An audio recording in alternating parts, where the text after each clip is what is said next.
On June the 22nd, 1940, Britain stood alone against the Nazis. France had surrendered, and Prime Minister Winston Churchill could only growl defiance. We shall fight on the beaches, we shall fight on the landing grounds, we shall fight in the fields and in the streets, we shall fight in the hills, we shall never surrender. Britain still had all the resources of its vast empire. Canada, Australia, New Zealand, South Africa, India, and a host of other territories had all been quick to declare war on Germany. But they were thousands of miles away, across the oceans, and their military power could not be brought to bear where it mattered. Britain's situation seemed hopeless, and Hitler had no doubt that Britain would soon try to negotiate a peace. But Churchill quickly showed how determined he was prepared to be in the war against the Nazis. A powerful squadron of 2 French battleships and 2 battle cruisers was lying in the port of Mers el Kebir in French North Africa. If the French ships fell into German hands, the British Navy's position in the Mediterranean would become impossible. So on July the 3rd, the Royal Navy Task Force demanded that the French ships either join it or sail to a neutral port to be interned. The French refused. So the British opened fire on their former allies.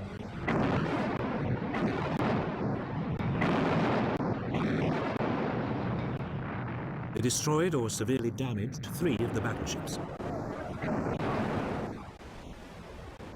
Almost 1,300 French sailors were killed.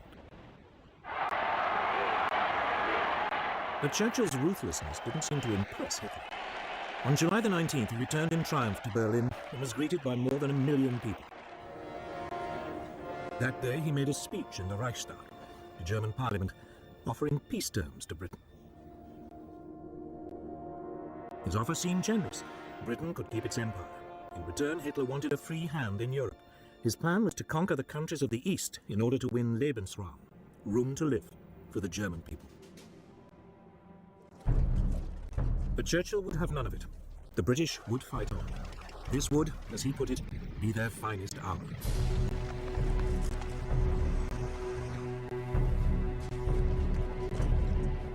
Churchill's defiance was immensely popular. King George VI wrote in his diary, "Personally, I feel happier now that we have no more allies to be polite to and to pamper."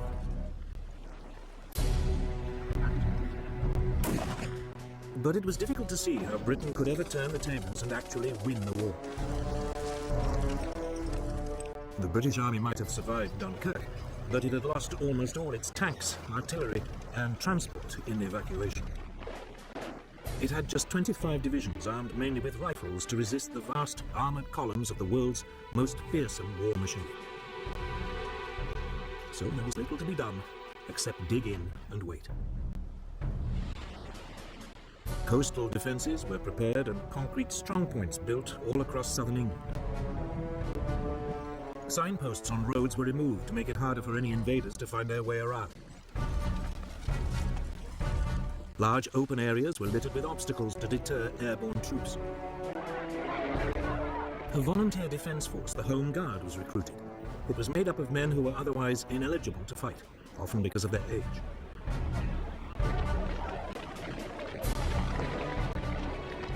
By the end of June 1940, almost 1.5 million volunteers had signed up, but there were few weapons with which to arm them.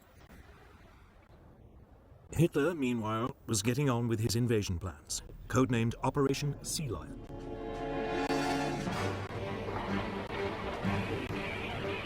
Some 20 divisions would be landed on a broad front along England's south coast.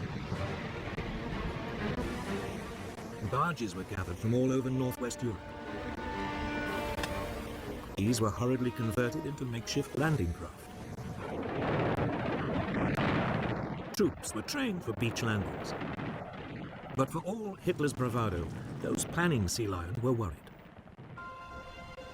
Hitler might dismiss the English Channel as just another river to be crossed. But Britain's navy was still the largest in the world. It might be stretched thin by its worldwide commitments, but the Royal Navy's home fleet far outnumbered the German Navy. The German naval chief, Admiral Erich Raeder, had no confidence that he could seize control of the English Channel for long enough to get the army across. But the Germans did have one area of apparent massive superiority. The Luftwaffe far outnumbered Britain's Royal Air Force. The Luftwaffe's commander, Hermann Goering, had little doubt that he could establish air control over the Channel long enough for sea lion to take place. On July the 10th, the Luftwaffe began attacking shipping in the Channel.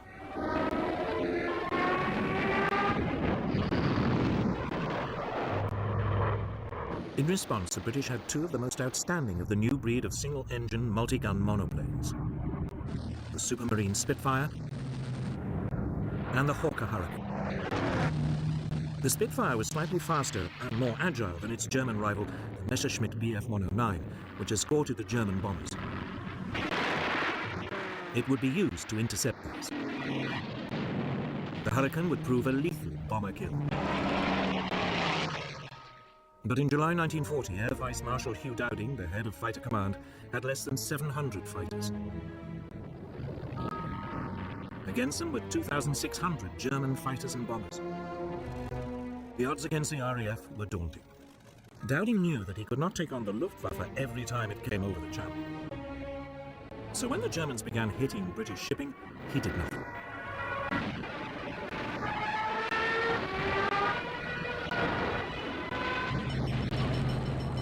Instead, he would only use the RAF to stop the Luftwaffe from establishing the air supremacy needed for invasion.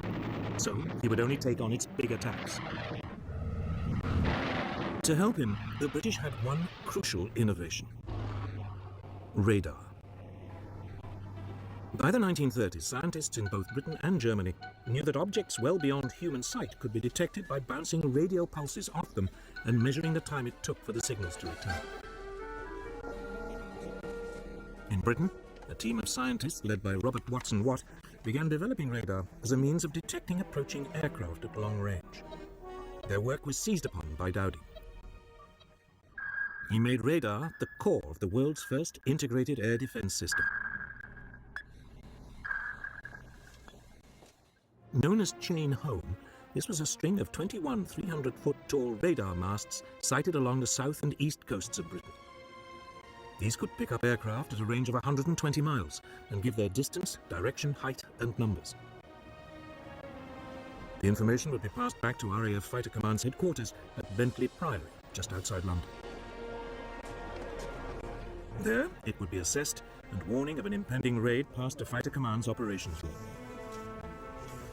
Moonshine 1-4, Sky Blue, take target 1, channel G George. Roger. Controllers would then alert the nearest RAF airfields and scramble the necessary number of fighters.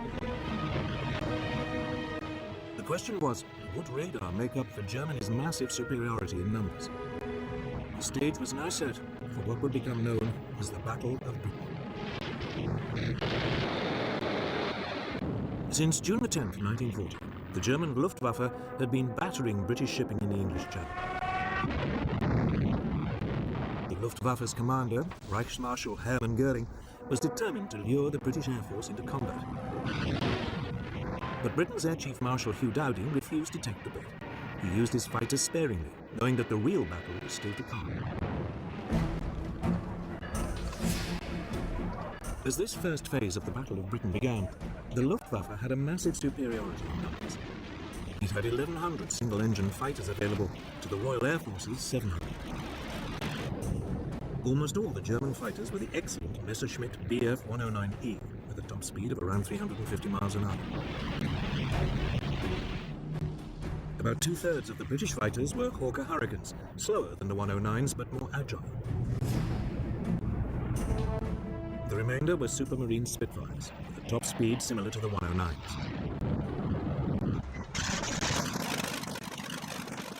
For their assault, the Germans had over 1,300 medium bombers, Dornier Do-17s, Heinkel HE-111s, and Junkers Ju-88s, each carrying about 4,000 pounds of bombs.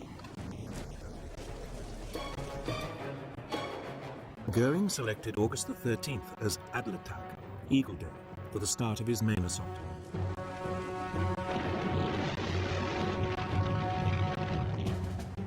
His aim was to destroy RAF fighters in the air, and the RAF's airfields and Britain's aircraft factories. Softening up attacks were made the day before. These concentrated on the airfields and the radar towers along the south coast.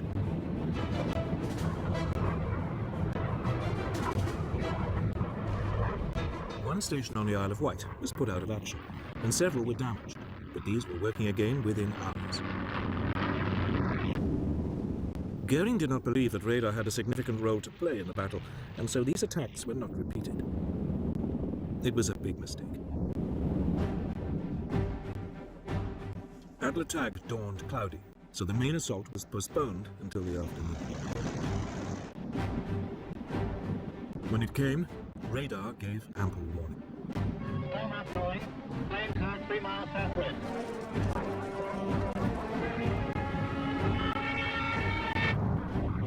Nonetheless, most of the RAF airfields in the south were hammered. But by the end of the day, none had been put out of action. The Luftwaffe lost 46 aircraft. Britain, just 30.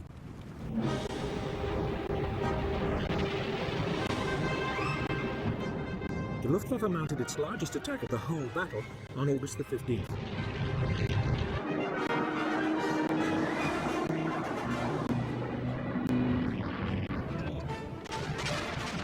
Waves of heavily escorted German bombers forced their way through to the RAF airfields.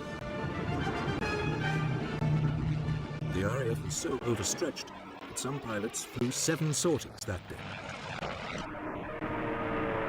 By the time the raids died away, some 90 German aircraft had been shot down for the loss of 42 British fighters.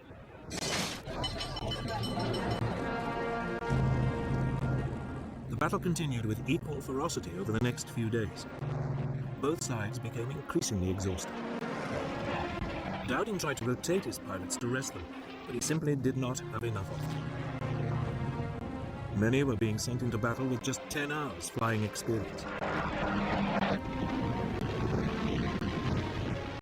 The Luftwaffe was suffering too. Its pilots were shocked and increasingly demoralized by the resilience of the British. The RAF fighters always seemed to be waiting for them. As the fighting wore on for 12 solid days, the British losses began to creep up to match those of the Germans. The Royal Air Force was close to breaking.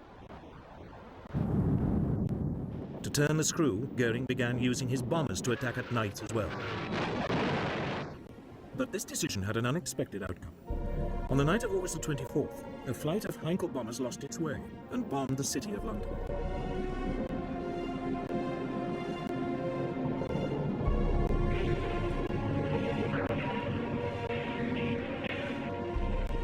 It was the first attack on a non-military target. The next night, 81 British bombers responded by raiding Berlin.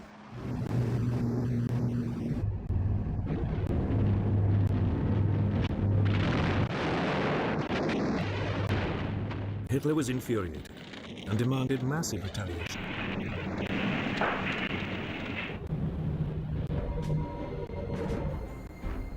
This came on the evening of September the 7th. German bombers attacked the London docks and surrounding areas. More than 450 people died, and thousands of homes were destroyed. But in fact, this was Goering's second crucial mistake. By switching from the RAF's airfields just at the moment when it seemed about to break, he gave it the respite it needed.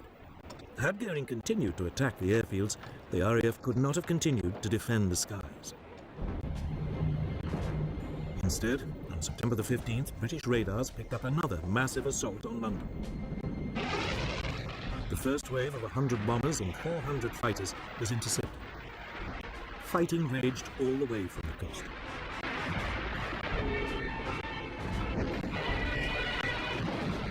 In the afternoon, another fleet of 150 bombers renewed the attack. Winston Churchill was at Fighter Command headquarters that day. After he heard controllers calling in reinforcements from neighboring groups, he asked, "What other reserves have we got?" The reply was, "There are none."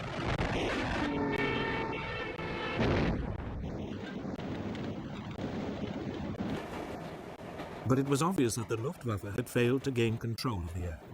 And on September the 17th, Hitler postponed Operation Sea Lion. The Battle of Britain did not really end, it died away. Hitler now tried a new tactic. By October the 5th, the daylight raids stopped, and the Germans concentrated on bombing Britain's cities by night. This was a so-called blitz. London was attacked every night but one, up to November 12th. On November the 10th, the centre of the city of Coventry was obliterated.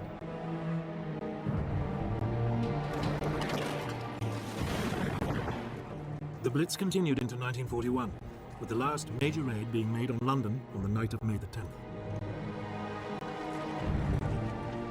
More than 50,000 civilians were killed in the Blitz, but there was never any question of Britain cracking.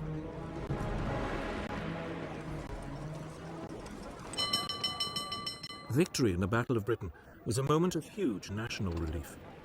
Pilots had come from all over the empire to join the RAF, and from countries occupied by the Nazis like Poland and Czechoslovakia.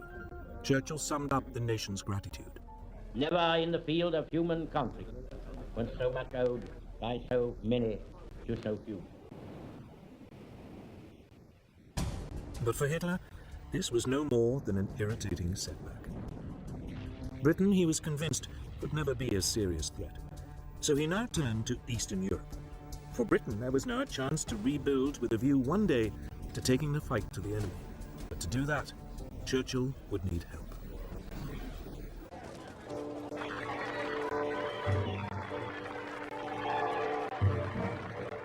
Britain may have won the Battle of Britain, but it was still immensely vulnerable.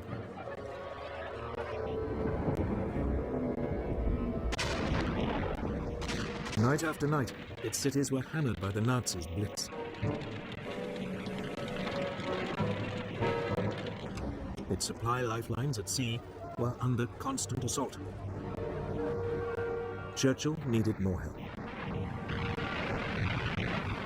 And there was only one country that could provide it: the United States.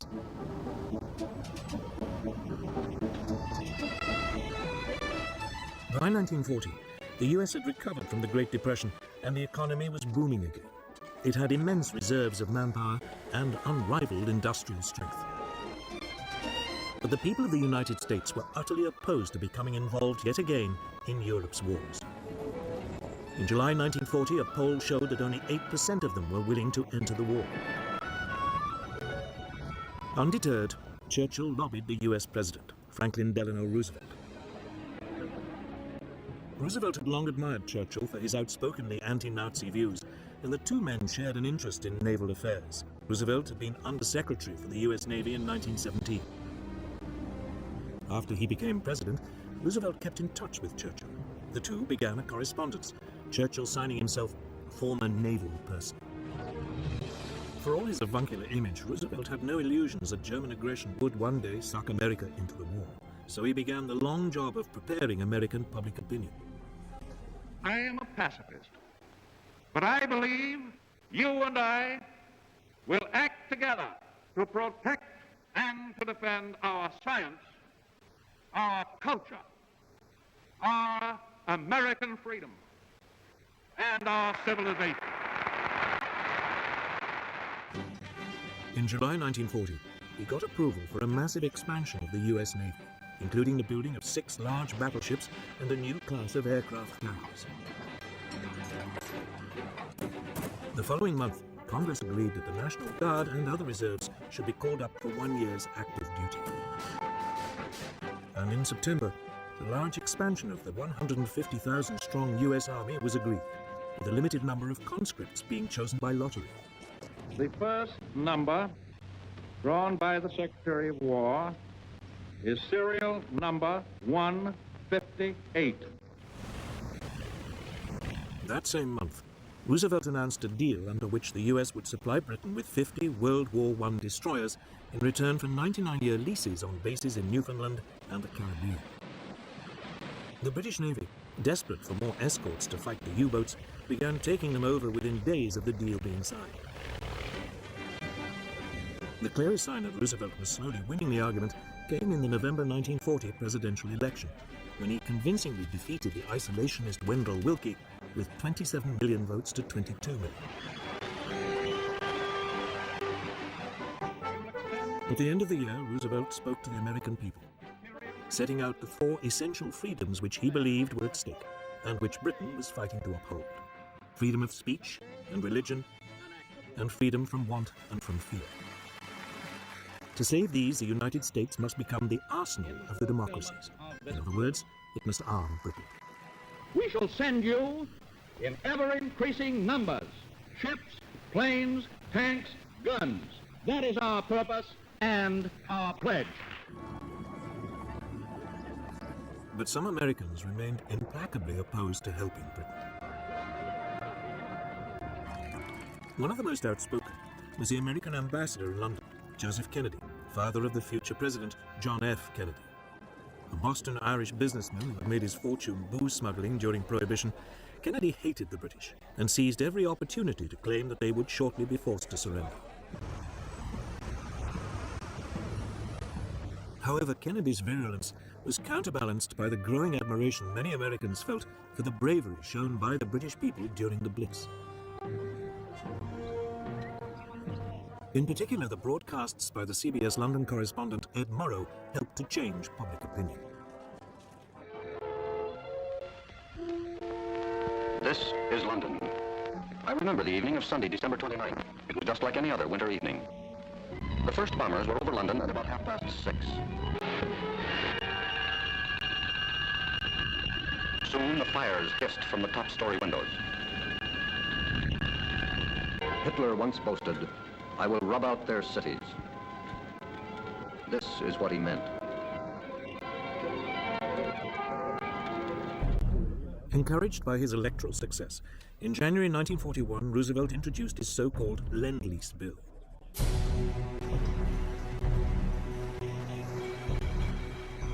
The United States would supply weapons and war material to Britain and China, which was still struggling desperately against the invading Japanese. Payment would be delayed.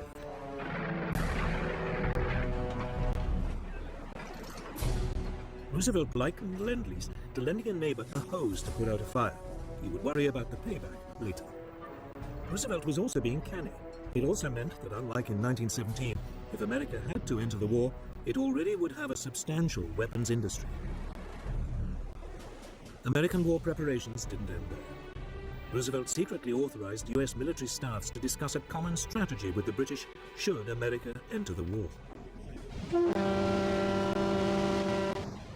By April 1941, he felt confident enough to take another step to help Britain at sea. He greatly extended the Pan-American Security Zone, the area within which U.S. warships would protect U.S. merchant vessels. In May, U.S. troops set up bases in Rhineland, and in July, U.S. Marines were sent to replace the British garrison in Iceland, which was there to deprive the Germans of its harbors. The U.S. Navy also began providing limited convoy escorts, particularly for U.S. ships carrying Lend-Lease materials. Hitler now gave his submariners strict instructions not to sink American ships, as he didn't want to provoke the United States into war. But inevitably, there were clashes. On September the 4th, 1941, a British aircraft attacked a German submarine. Thinking that the strike had come from the nearby U.S. destroyer Greer, the U-boat fired a torpedo at it. The Greer responded with depth charges, and there was a running battle which lasted 3 hours.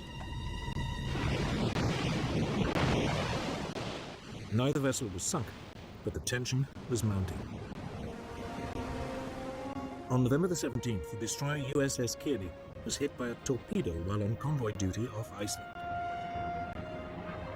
The U-boat commander claimed it was an accident. He'd been firing at a British ship, and the Kearney had got in the way. But 11 U.S. sailors were dead, and the destroyer only just made it back to port in Reykjavik. Roosevelt protested, and the U.S. press was outraged. However, the American public remained resolutely opposed to going to war. Within weeks, at the end of 1941, the situation was reversed in a single day.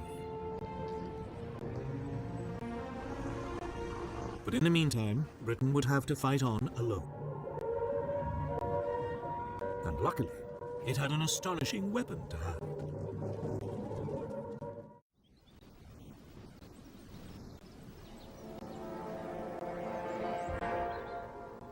It looks like just another mansion in the English countryside, a bit run down. But Bletchley Park once contained a secret that fundamentally affected the course of World War II. Because it was at Bletchley that Britain worked out how to read Germany's most secret codes.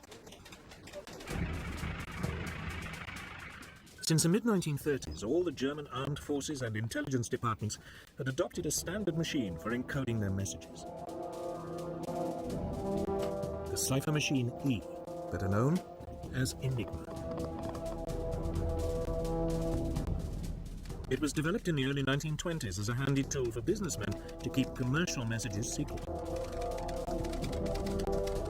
It was powered by a battery, and its encoded messages were transmitted in Morse code to be decoded on a second Enigma machine at the receiving end. The critical element of the machine was 3 rotors, which could be set to scramble the message in a way which could only be unscrambled by another machine with the same settings. The rotors could be replaced and set differently. As a result, each letter typed could come up in any one of 150 million ways. Given the almost infinite number of settings, it was not surprising that the Germans remained convinced throughout the war that Enigma was uncrackable. It was the Poles who took the first steps in solving this baffling puzzle. They knew of the existence of the Enigma machine and assembled a team of top mathematicians to crack it. Marian Rejewski, Jerzy Rojicki, and Henry Zygalski. But the team could not decipher messages without knowing the internal wiring of the rotors. The solution was supplied by French intelligence, which sent its Polish allies material gathered by a spy in the German army's cipher department. Amongst this was an Enigma manual. The Poles were able to reconstruct an Enigma machine and began laboriously decoding messages. By July 1939, Hitler was sounding increasingly threatening towards Poland. Britain and France had promised to come to its aid. It was clear that war was coming. So intelligence officers from the 3 allies met in Warsaw. There, the British and French were astonished at how much the Poles had done in decoding Enigma, and the Poles agreed to send 2 of their reconstructed machines to London. Just 2 weeks after they were handed over, Poland was invaded.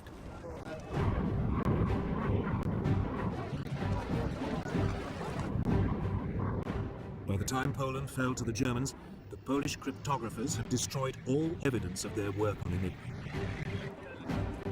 Some were captured and tortured, but none revealed what they'd been up to.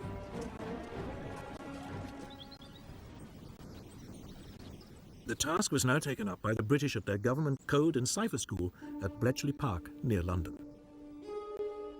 Its head was Commander Alistair Denniston. Denniston recruited a strange collection of mathematicians, chess masters, and crossword puzzle experts to continue the decoding. Among these experts was Alan Turing at Cambridge Dawn. In 1936, Turing had described the idea of a universal computing machine, a machine that he believed would one day be able to solve all mathematical problems.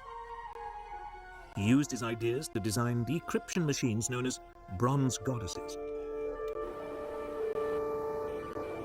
The raw material for Bletchley came from the British Y service, a chain of radio listening stations which monitored and recorded German transmissions.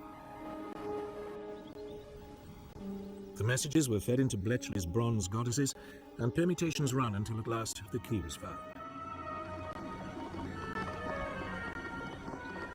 Once a message had been decrypted, it was translated, analyzed, and passed on to the appropriate authority. From the moment he became Prime Minister and learned of Bletchley's work, Winston Churchill understood its extraordinary importance. He referred to Bletchley's output as his ultra-secret information, and Ultra became its code name. The distribution of Ultra was tightly controlled. Senior commanders were shown only that information which directly concerned their operations. The need to keep the source of the intelligence secret was so great that Churchill insisted that no action could be taken on the basis of Ultra material unless a cover plan had been developed to convince the Germans that the intelligence must have come from another source.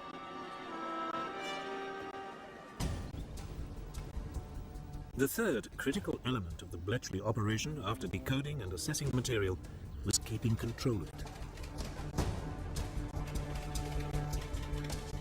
Often Ultra revealed vital information about German plans and actions. News of forthcoming attacks and other intelligence was filed away in a massive card index system. This was constantly mined for answers to questions great and small. By the end of the war, Bletchley was decoding much of the German traffic almost as fast as it was being sent. It was jokingly said that it would have been quicker for a German commander to ring Bletchley to get his orders. It was at sea that the Allies first became aware of how vital information from Ultra could be. An early example of its potential came on June 8, 1940. The British aircraft carrier Glorious was covering the convoys withdrawing Allied troops from Norway when Bletchley decoded signals showing the German battlecruisers Scharnhorst and Gneisenau were approaching its position. A warning was passed to Royal Navy headquarters, but unaware of how accurate the information was likely to be, this chose not to pass it on.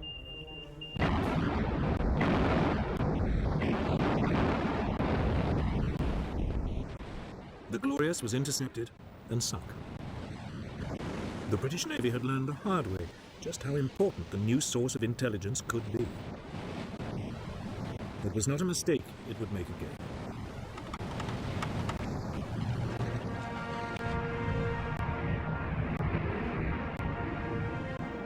Bletchley also performed a critical role in the build-up to the Battle of Britain. It had provided a clear picture of the Luftwaffe's order of battle and the overall strategy being adopted by its leader, Hermann Goering. This information convinced the head of British Fighter Command, Air Vice Marshal Hugh Dowding, that his tactic of committing his fighters bit by bit, rather than in large numbers, was the correct one. A tactic that played a crucial part in preserving the RAF's narrow winning margin. As Britain continued its lonely fight into 1941, it had at last found a way of fighting back. Bletchley Park was ready for action. The major breakthroughs had been made, the systems for exploiting them put in place and well tested. In the coming years, Ultra and the work of Bletchley Park would prove vital to the Allied successes. But as the Battle of Britain and the Blitz ground on, these were still a long way off. Churchill still needed more immediate results. And by early 1941, he thought that he had at last found a way to get them.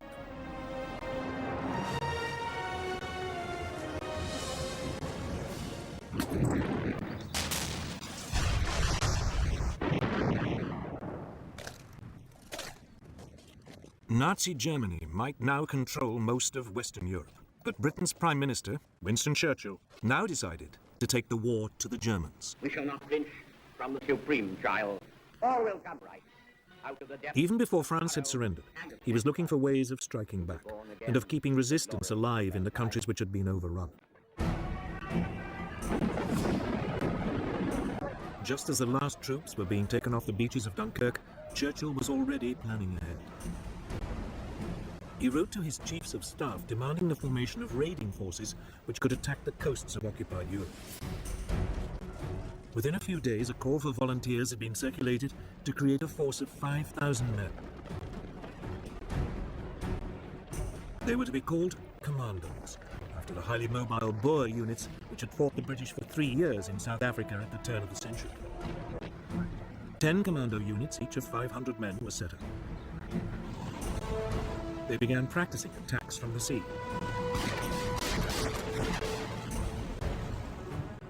One unit was ordered to specialize in parachuting and using assault gliders.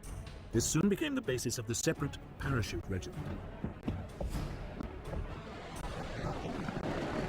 Admiral Sir Roger Keyes was appointed Director of Combined Operations.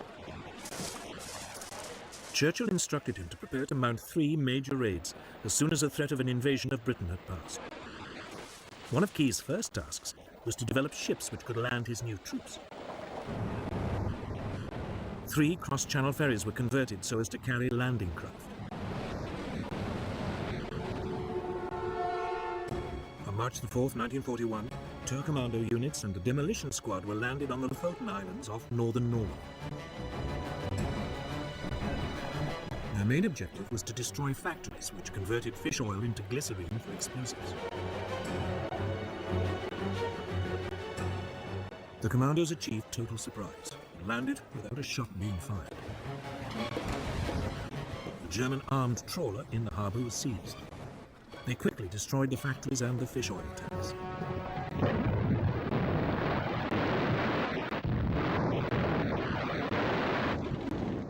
One officer could not resist using the local post office to send a telegram to A. Hitler, Berlin. It read, "Reference your last speech. I thought you said that whenever British troops land on the continent of Europe, German soldiers will face them. Well, where are they?" The commandos then rounded up 60 Norwegian collaborators and 225 German prisoners before returning without any losses. With them, they also took 115 Norwegian volunteers. These would then join the Free Norwegian Forces in Britain.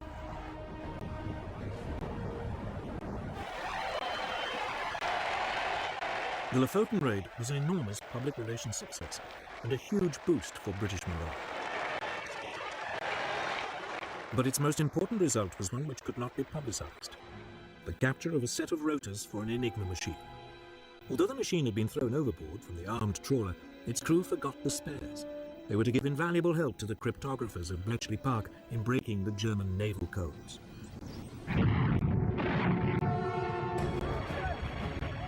Then in December 1941, 4 commando units landed at the Norwegian port of Vagsø and were immediately involved in heavy fighting. The approach to Vagsø was covered by the small island of Malø, on which the Germans had placed artillery. This was quickly overrun, but across the water in Vagsø, the fighting was intense.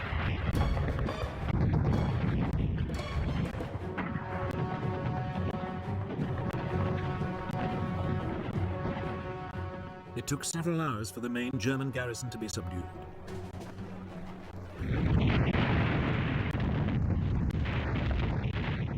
The commandos then blew up several factories and sank 8 ships before withdrawing. These raids convinced Hitler that sooner or later the British would attempt to retake Norway. So for the remaining 4 years of the war, he kept some 250,000 troops there. Troops which might have proved vital on other fronts. But effective as they were, commando raids were not enough to stop the Nazis. Churchill needed other ways to hurt them, so he focused on the resistance movements in the occupied countries.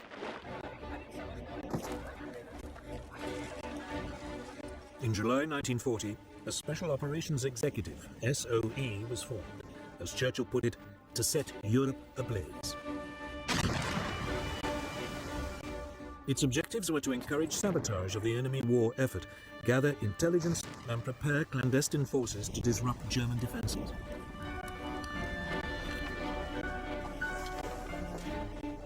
The bulk of SOE's activities centered on France. Soon, agents were recruited in Britain to build up and coordinate the French resistance networks. Radio operators and couriers were also trained to support them.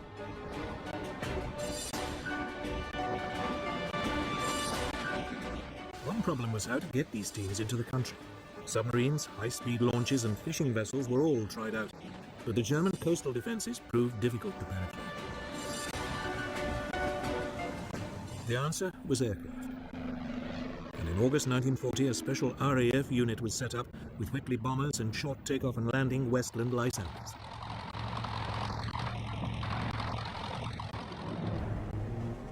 Agents and equipment were either parachuted in from the bombers or flown in and brought out by the Lysanders.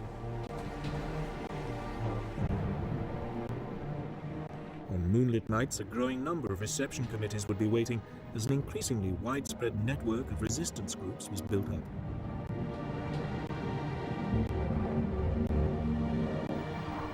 But all the while, they were hunted by an increasingly sophisticated German counter-espionage system.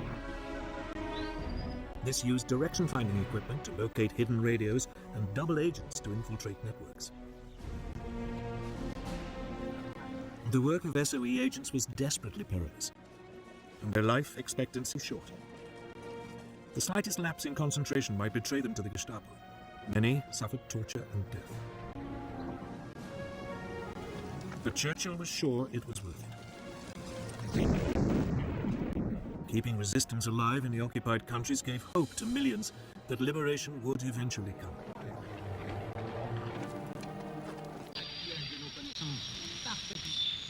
The British Broadcasting Corporation, the BBC, was also enlisted to raise the hopes of those living under German rule. It broadcast the news in all the languages of the occupied countries. The German penalty for listening to these bulletins was death. But people tuned in regardless. The BBC also played a crucial role in transmitting coded messages to resistance groups. These always came after the 9 o'clock news. Message très important pour le chef de Gaël. Attention, il va pleuvoir bougrement ce soir. For the peoples of occupied Europe, the prospect of liberation might only be a distant dream, but in the middle of 1941 it suddenly became more likely. For by then, Britain was no longer alone in fighting Nazism. It had gained a massive ally, but it wasn't America, which Churchill had assiduously been courting. It was the Soviet Union.